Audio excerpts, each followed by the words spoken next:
Throughout our lives, we are inevitably recipients of advice.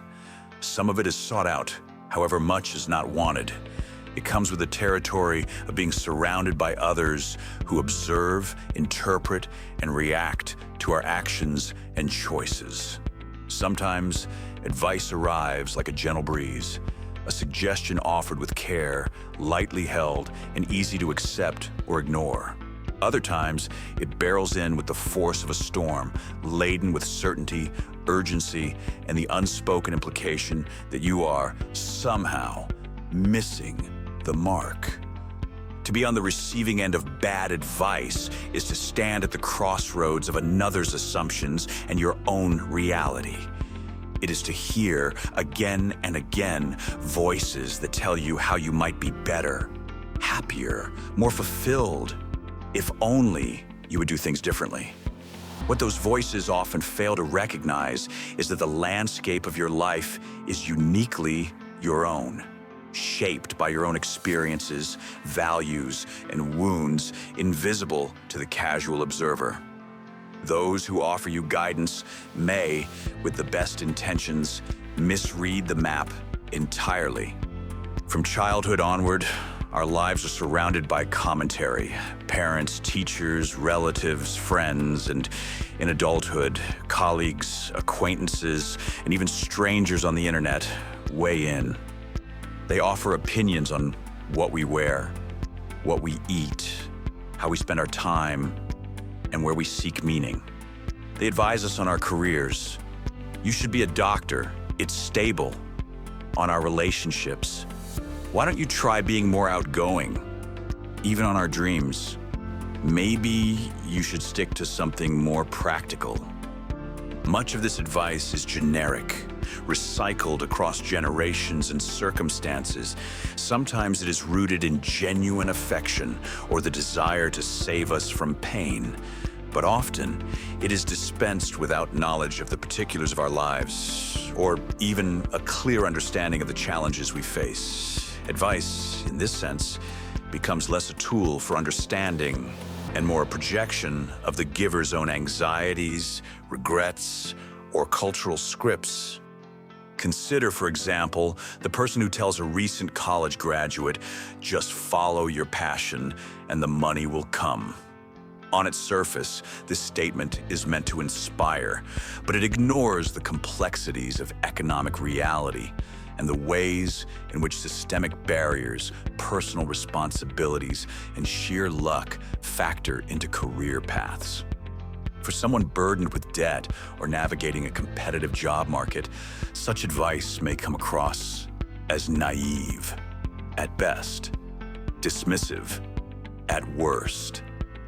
Or think of the friend who, upon hearing about your struggles with anxiety, urges, "Just think positively. Don't worry so much." The intention may be kindness, but the effect is often the opposite. A sense of being misunderstood, even minimized. Mental health is not a switch to be flipped, and some struggles cannot be willed away by optimism alone. There's the perennial advice to sleep on it when facing a difficult choice, a suggestion that, while generally sound, can be maddening to someone whose sleep is already elusive or whose decisions are time-sensitive. Or the well-meaning but uninformed coworker who recommends you should start your own business without any idea of your financial situation, risk tolerance, or personal commitments. The list is endless. You have to put yourself out there more if you want to find love, said to the introvert who finds social gatherings draining. Why don't you just get over it? Offered to someone grieving a profound loss. If I were you, I'd spoken by someone who, pointedly, is not you and never will be.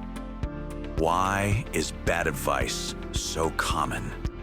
Partly, it stems from the tendency to universalize our own experiences. If a certain path worked for us, it must work for others. If we struggled in a particular way, that struggle becomes a lens through which we see the world. There's also the impulse to be helpful, to offer support when faced with another's pain or confusion. Silence can feel awkward, and so we reach for words, for solutions.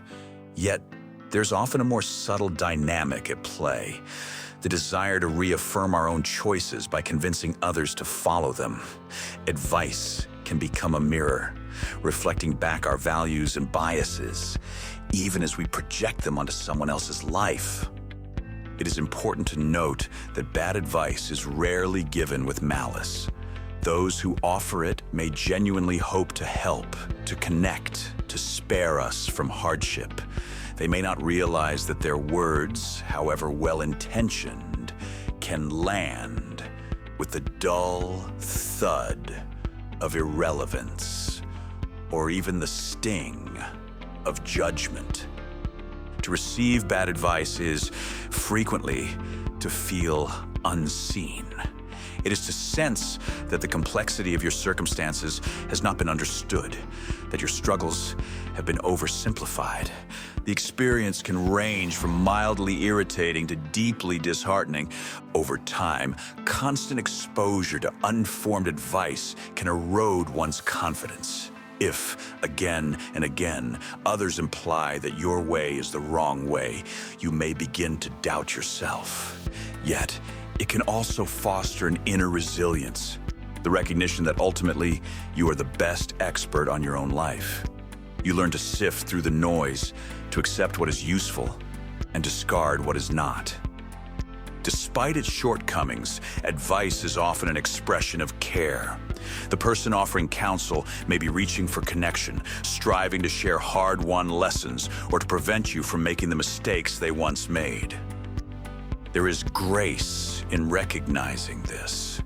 Rather than responding with defensiveness or cynicism, you might acknowledge the good intentions without feeling obliged to follow the advice. It is not necessary to agree or to comply in order to honor the relationship. A simple "thank you for caring" can suffice.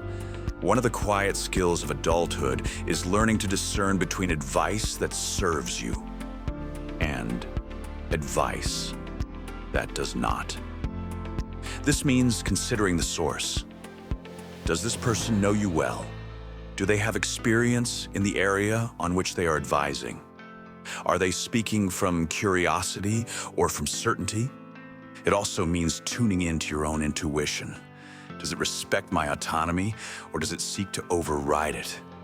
Not all advice is created equal, and not all needs to be followed. To live authentically is, in part, the art of sifting, listening with openness, but reserving the right to decide what fits. Ultimately, the experience of receiving bad advice can be an invitation not to follow another's path, but to stand more firmly on your own. It is a reminder that while others may see the surface of your life, only you can navigate its depths.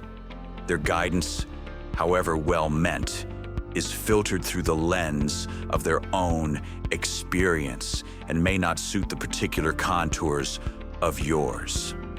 So, when the next piece of unsolicited counsel arrives, as it inevitably will, you might receive it with gratitude for the gesture, but with the discernment to know what is true for you. You might remember that advice is not a verdict, but an offering. It is yours to accept, reject, or simply set aside. In the end, each life is a singular journey. The wisdom you gather will come not from the many voices around you, but from the honest, persistent work of living, of stumbling, rising, and learning day by day what it means to be yourself.